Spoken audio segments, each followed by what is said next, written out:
নমস্কার, max video নতুন একটা ব্লগে আপনাদের সকলকে স্বাগত জানাই। আজ 28 ফেব্রুয়ারি শুক্রবার, এখন বাজে সকাল 9:10।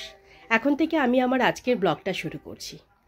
কিছুদিন থেকে তুলতুলের শরীরটা খুব একটা ভালো না থাকায় সকালে ঘুম থেকে ওঠার পরই ওর মুডটা বেশ কিছুক্ষণের জন্য অফ থাকছে। মানে ঘুম থেকে উঠে কোনো দিন খ্যান খ্যান করছে, কোনো দিন ভীষণ কান্নাকাটি করছে। তো আজকেও তার ব্যতিক্রম নয়। ঘুম থেকে ওঠার পর বেশ কিছুক্ষণ, প্রায় আধ ঘন্টা 40 মিনিট মতন কান্নাকাটির একটা পর্ব চলল। তার মধ্যেই ওর সকালের প্রতিদিনের যে কাজকর্মগুলো থাকে সেগুলো সব সেরে ব্রেকফাস্ট করে এখন পটিতে বসেছে। আর এদিকে আমি সকালের অধিকাংশ কাজকর্ম সেরে আমাদের জন্য ব্রেকফাস্ট বানানোর সব কিছু একটু গুছিয়ে রাখছি। আজকে আমাদের জন্য ব্রেকফাস্টে বানাবো ধোসা। তো এই ধোসার ব্যাটারটা রেডি করে রেখেছি, মশলা ধোসা বানাবো, তাই আলুর পুরটাও বানিয়ে রেখেছি। আর তুলতুলকেও লাঞ্চ বক্সে আজকে ওই ধোসা আর একটু সস দিয়েছি। আর এবার ওকে রেডি করে দেব। আর কিছুক্ষণের মধ্যেই বাবার সাথে স্কুলে বেরোবে। কি বাবা হয়েছে পটি? ও মা, হ্যাঁ, গুড গার্ল। চলো, তখন তুলতুলকে রেডি করে সময় মতো স্কুলে পাঠিয়ে এখানে আমি আমাদের জন্য ব্রেকফাস্টটা বানিয়ে নিচ্ছি। মশলা ধোসা বানাচ্ছি ঠিকই, কিন্তু তার সাথে ওই নারকেলের চাটনি আর সাম্বারটা বানানোর আজকে আর সময় পেলাম না। আজকে এভাবেই খেয়ে নেব, পরে আরেকদিন দেখব। কারণ এখন ওই চাটনি সাম্বার এগুলো বানাতে গেলে অনেক সময় লেগে যাবে।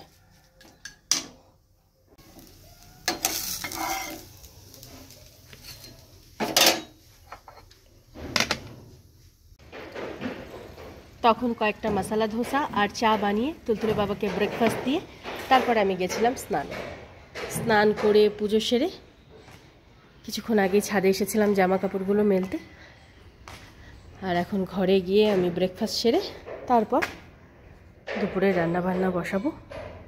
ধানি, তুই থাকবি না যাবি? হ্যাঁ, রোদে বসবি? তাহলে বস কিছুক্ষণ, তারপর চলে আসিস। কিন্তু এদিকে ওদিকে আর কোথাও যাবি না।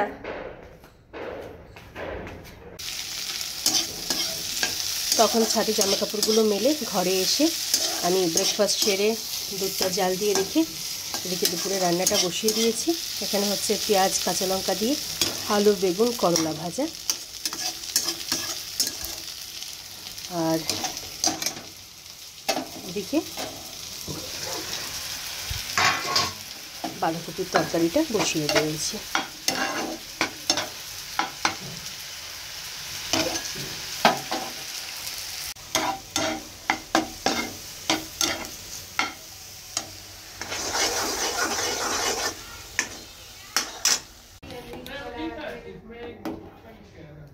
आय मम्मा आय। इससे पहले अदरवाइज इतना साल से बगल में हो, लेकिन कभी आई तू?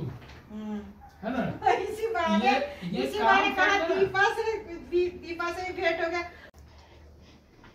এখন বাজে 1:10 আর এদিকে আমার দুপুরে রান্না বান্না প্রায় কমপ্লিট। শুধু ভাত আর রুটিটা হলেই হয়ে যায়। ভাতটা প্রায় হয়েই এসেছে। আর আমি খেতে বসার আগে তখন আমার জন্য দুটো রুটি বানিয়ে নেব। এখানে আছে তুলতুলের বাবার জন্য 2 রকমের মসুরির ডাল, আলু আর টমেটো দিয়ে বাঁধাকপির তরকারি, আর পেঁয়াজ কাঁচা লঙ্কা দিয়ে আলু করলা বেগুন ভাজা, মানে 3টে একসাথে মিক্সড করে ভেজেছি। আর এখানে আছে টমেটোর চাটনি। আর ওরা দুজন খেতে বসার আগে মানে তুলতুলের বাবার জন্য ডিমের অমলেট করে দেবো, আর তুলতুলের জন্য ডিমের পোচ। তুলতুল এই 15-20 মিনিট আগে স্কুল থেকে ফিরে হাত মুখ ধুয়ে ড্রেসটা চেঞ্জ করে ওকে একটু জল খাইয়ে দিলাম। তারপর একটু ফলের রস খাওয়াবো। ঠিক সেই সময় বললো কেক খাবে, তো এখন একটু কেক খাচ্ছে।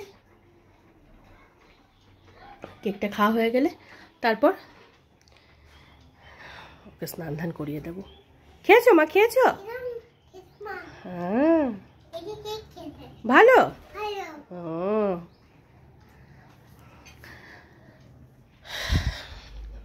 আর কিছুক্ষণ আগেই একজন গেস্ট এসেছেন, তো তুলতুলের বাবা ওনার সাথে কথা বলছে। আর না মা, এখন খোলে না বাবা।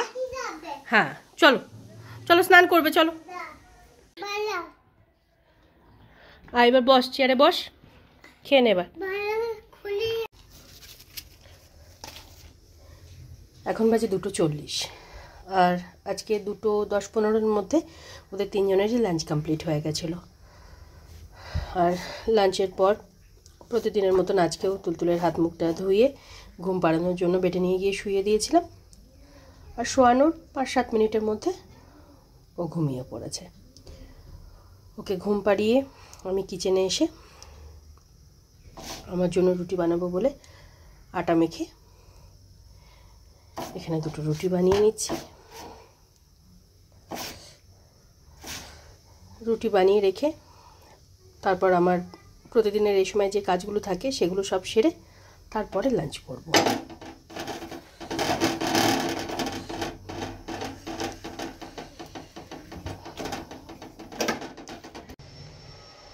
তখন আমার জন্য 2টো রুটি আর ডিমের অমলেট বানিয়ে গ্যাস ওভেন, রান্নাঘর এগুলো আরেকবার ধুয়ে মুছে পরিষ্কার করে আমার এদিকে যে সমস্ত কাজকর্মগুলো ছিল সেগুলো সব সেরে এই সবেমাত্র উঠলাম। আর এখানে আমি আমার খাবারটা বেড়ে নিয়েছি। এখন বাজে 3:40, আর তখন আমি লাঞ্চ করে যে সমস্ত কাজকর্মগুলো বাকি ছিল সেগুলো সব সেরে এই সবেমাত্র বেডে এসে একটু শুলাম।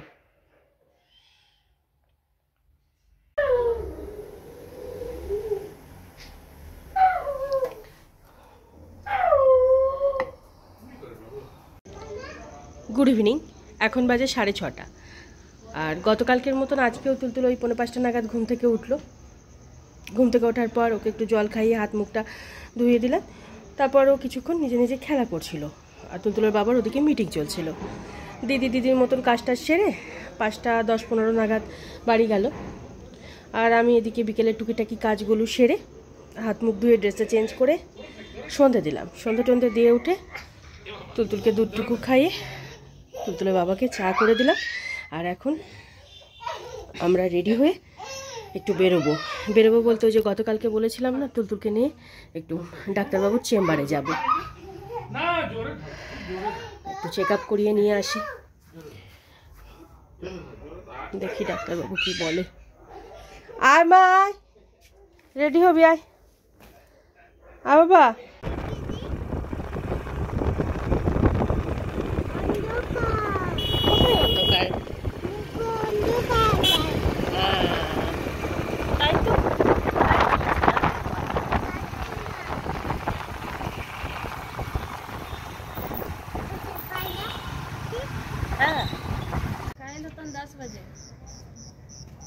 আমরা সবেমাত্র ডাক্তারবাবুর চেম্বারে এসে পৌঁছালাম।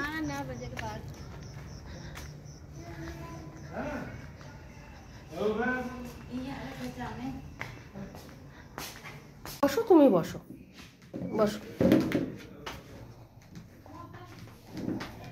इधर एक्टिव है पूरा, खेलने कूदने दिन भर वही उसको पसंद है। साथ में वो चूसनी वो सब भी आदत अब छूट गया, हम नहीं लेती है। এখন বাজে 9:10, আর তুলতুলকে ডাক্তার দেখিয়ে ডাক্তারবাবুর চেম্বার থেকে আমরা এই 15-20 মিনিট আগেই বাড়ি ফিরলাম। বাড়ি ফিরে তিনজনেই হাত মুখ ধুয়ে ড্রেসটা চেঞ্জ করে নিয়েছি। আর তুলতুল এখন একটু বিস্কিট খাচ্ছে, আর আমি এদিকে এবার জামা কাপড়গুলো গুছিয়ে রেখে যাব রাতের রান্না বান্নাটা সারতে। তখন ওদিকের কাজকর্মগুলো সেরে এদিকে রাতের রান্নাটা বসিয়ে দিয়েছিলাম। তুলতুলের জন্য রুটি করে গরম জলে ভিজিয়ে রেখেছি। তুলতুলের বাবার ধানির জন্য ভাত হয়েছে, ভাতের মধ্যেই একটু আলু সেদ্ধ দিয়ে দিয়েছি। আর এখানে মুসুরির ডালটা হচ্ছে, আর এখানে তুলতুলের জন্য দুধটা গরম করছি। হ্যাঁ হ্যাঁ, কেন? তুমি কি করেছো? কিছু তো করেছো। কি করেছো বলো, কি করেছো? এখন বাজে 11:15, আর 11:10টার মধ্যে আমার রাতের রান্নাবান্না কমপ্লিট হয়ে গেছিলো। রান্নাবান্না সেরে ওদের তিনজনের খাবারটা একসাথে বেড়ে নিয়ে তুলতুলের বাবা ধানিকে খেতে দিয়ে তারপর তুলতুলকে দুধ রুটিটুকু খাইয়ে দিয়েছিলাম। অনেক দিন পরে আজকে 10:15-10:15-এর মধ্যে ওদের তিনজনের ডিনার কমপ্লিট হয়ে গেছিলো। ডিনারের পর তুলতুলের প্রতিদিনের যে কাজগুলো থাকে সেগুলো সব সেরে ও একটু খেলা করছিল। সেই ফাঁকে আমি রাতের বেশ কিছু কাজ সেরে নিয়ে তারপর ওকে ঘুম পাড়ানোর জন্য বেডে নিয়ে এসে শোয়ালাম। আর বেডে নিয়ে এসে শোয়ানোর পর শুয়ে শুয়ে কিছুক্ষণ খেলা করতে করতে এই 11:15 নাগাদ তুলতুল ঘুমালো। ওকে ঘুম পাড়িয়ে মশারিটা টাঙিয়ে দিয়ে আমার রাতের যে বাকি কাজগুলো ছিল সেগুলো সব সেরে আমি কিছুক্ষণ আগেই বেডে আসলাম। আর এবার বলি, তুলতুলকে দেখে ডাক্তারবাবু আজকে আমাদের কি বললেন। আমরা যখন ডাক্তারবাবুর চেম্বারে পৌঁছালাম তখন ডাক্তারবাবু চেম্বারে ছিলেন না। আমরা পৌঁছানোর ঠিক 10 মিনিটের মধ্যে উনি আসলেন। উনি আসার পর তুলতুলকে খুব ভালো করে চেক করলেন। শুধু তুলতুল বলে নয়, উনি প্রত্যেকটা বাচ্চাকে খুব যত্ন সহকারে দেখেন। তো যাই হোক, তুলতুলকে খুব ভালো করে চেক করলেন এবং তুলতুলকে নিয়ে আমাদের যে সমস্যাগুলো সেই সমস্যাগুলোর কথা ওনাকে জানানো হলো। উনি খুব মন দিয়ে শুনলেন। শোনার পর উনি বললেন তুলতুলের মূলত অ্যালার্জির প্রবলেম হচ্ছে, মানে যে কোনো অ্যালার্জি, যে কোনো জিনিস দিয়ে, শুধু যে ধুলোবালি কিংবা মানে কোনো খাবারে অ্যালার্জি থাকছে সেটা নয়, যে কোনো জিনিসেই ওর একটা অ্যালার্জি টেন্ডেন্সি আছে, যার জন্য ওর এই সর্দি কাশি সহজে কমছে না। তারপর ও যে নাক চোখ মুখ মাঝে মাঝে খুব ইচিং হচ্ছে, তারপর ও ভীষণ ইরিটেট হচ্ছে এই অ্যালার্জির কারণেই। আর ওর যে এই কথায় কথায় ভমিটিং হয় সেটা শোনার পর উনি বললেন যে মাঝে মাঝে ওর গ্যাসের প্রবলেম হচ্ছে, যার জন্য এই ভমিটিংটা হচ্ছে। তো আমি ওকে প্রতিদিন যা যা খাওয়ানোর যে লিস্ট একটা, তো সেটা সব বললাম। তো উনি শুনে আমাকে এটাই বললেন যে প্রতিদিন আমরা যা খাবার খাই এমন নয় যে তেল ঝাল মশলা মানে কম খাচ্ছি বলে যে গ্যাস হবে না। প্রতিদিনের খাবারের মধ্যেও অনেক সময় গ্যাস হয়। তাই তুলতুলকে আমি প্রতিদিন যে খাবারটা খাওয়াচ্ছি, মানে যতই তেল ঝাল মশলা কম দিয়ে রান্না করি না কেন, তো কখনো কখনো সেই খাবারে ওর গ্যাস হচ্ছে। আর যখনই গ্যাস হচ্ছে তখনই ওর ভমিটিংটা হচ্ছে। তো উনি বললেন বড় হওয়ার সাথে সাথে আস্তে আস্তে এটা কমে যাবে। তবে হ্যাঁ, এটা ঠিক কথা, তুলতুলের আগে যখন ভমিটিং হতো লাগাতার 7 দিন 10 দিন এরকম চলতো। এখন সে তুলনায় অনেকটা কম আছে, তবে ওই মাঝে মাঝে করে, মানে খাবার যদি 19 থেকে 20 হয় তাহলে করে। তো উনি 2-3টে মেডিসিন লিখে দিলেন। তার মধ্যে 2টো মেডিসিন তো ঘরেই আছে, আর একটা মেডিসিন কিনতে হবে। আজকে আর কোনো মেডিসিন কিনিনি, আগামীকালকে ওই একটা নতুন মেডিসিন ওটা কিনে নেব। আর একটা টেস্ট উনি করাতে বললেন। এই 3 বছরের মধ্যে, মানে উনি তুলতুলকে জন্মের পর থেকেই দেখছেন, এই 3 বছরের মধ্যে আজকে প্রথম উনি কোনো টেস্ট লিখলেন, হিমোগ্লোবিন টেস্ট। তো ওই টেস্টটা করে রিপোর্টটা হোয়াটসঅ্যাপে ওনাকে পাঠাতে হবে। তারপর উনি দেখবেন মানে সমস্যা কী আছে, সেই বুঝে মেডিসিন वगैरह দেবেন।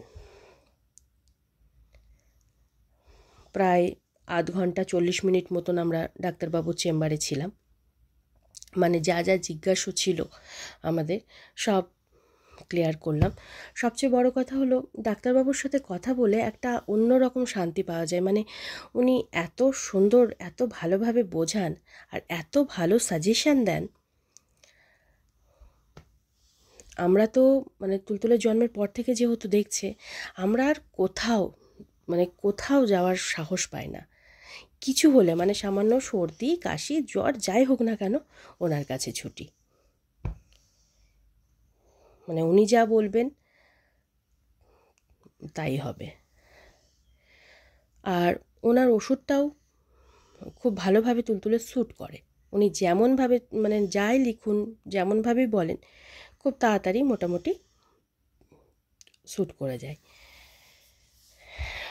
দেখা যাক তবে অ্যালার্জির প্রবলেমটা ওর এখন কিছুদিন থাকবে, মানে ডাক্তারবাবু যেটা বললেন, কারণ ও তো বাচ্চা, যেটা বললেন যে বারে বারে হ্যান্ড ওয়াশ করাতে হবে, তারপর মাস্ক পরাতে হবে। তো মাস্ক তো পরানো কিছুতেই সম্ভব নয় তুলতুলকে, তো কিছু কিছু ব্যাপার উনি বললেন।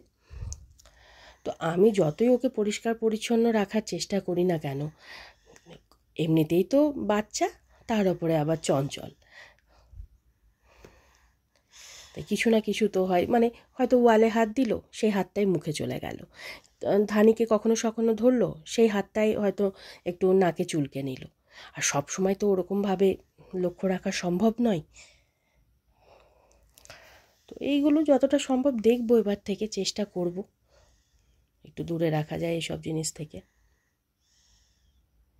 তবে উনি যেটা বললেন যে অ্যালার্জির প্রবলেম এত সহজে যাবে না, এখন এটা থাকবে কিছুদিন, মেডিসিন তো লিখে দিয়েছেন। তো এই মেডিসিনের কোর্সটা মানে কমপ্লিট করার পর দেখব কেমন থাকে।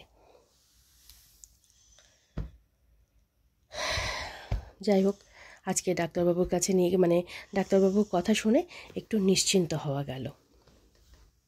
না হলে এই সমস্যা হচ্ছে, এখানে লাল হয়ে যাচ্ছে, এখানে দানা দানা বেরোচ্ছে, নানান রকম মাথার মধ্যে মানে উল্টোপাল্টা চিন্তা কাজ করে, কোথা থেকে হচ্ছে, কেন হচ্ছে।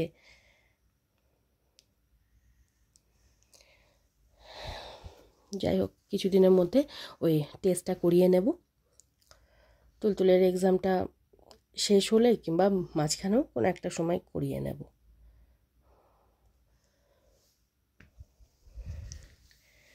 তো আজকের ব্লগটা আমি এ পর্যন্তই রাখছি, আজকের ব্লগটা আমি এখানেই শেষ করছি।